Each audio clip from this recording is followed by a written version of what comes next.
Aujourd'hui, notre pays, le Togo, a encore d'énormes difficultés en termes d'accès à l'eau potable ou à l'assainissement. Si nous prenons les réalités sur le plan national, pratiquement 40% de la population togolaise n'ont pas accès à l'eau potable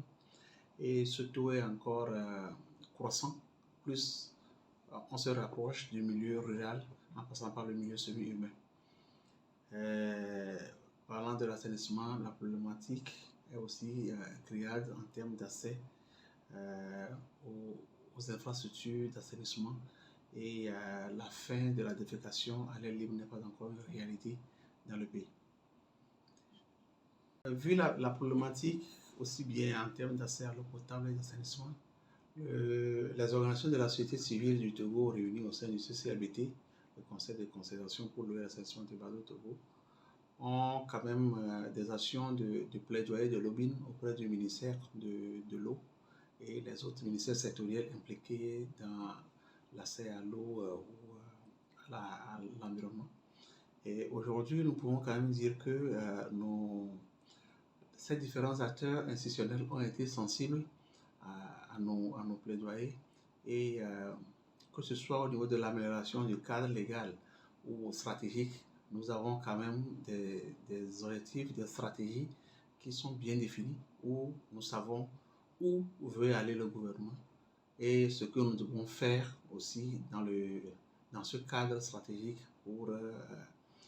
permettre l'accès à l'eau à nos populations à coût abordable et de manière rapprochée. De cette conférence des Nations Unies, nous attendons beaucoup de choses. Au-delà des stratégies qui sont définies au niveau de notre pays, le Togo, nous pensons que c'est le lieu pour le pays de présenter ces stratégies aux différents partenaires techniques et financiers, aussi bien bilatéraux que privés, pour avoir leur adhésion à cette politique et qui prennent des engagements et à nous accompagner dans la concrétisation de ce plan. Aujourd'hui, une chose est d'avoir le cadre stratégique, mais c'est encore mieux si nous pouvons partir de cette conférence avec des garanties, des promesses, des engagements des partenaires privés, bilatéraux, qui peuvent accompagner l'État, mais aussi les organisations de la société civile que nous sommes, parce que nous, nos parents dans les milieux ruraux ou dans les milieux semi-urbains,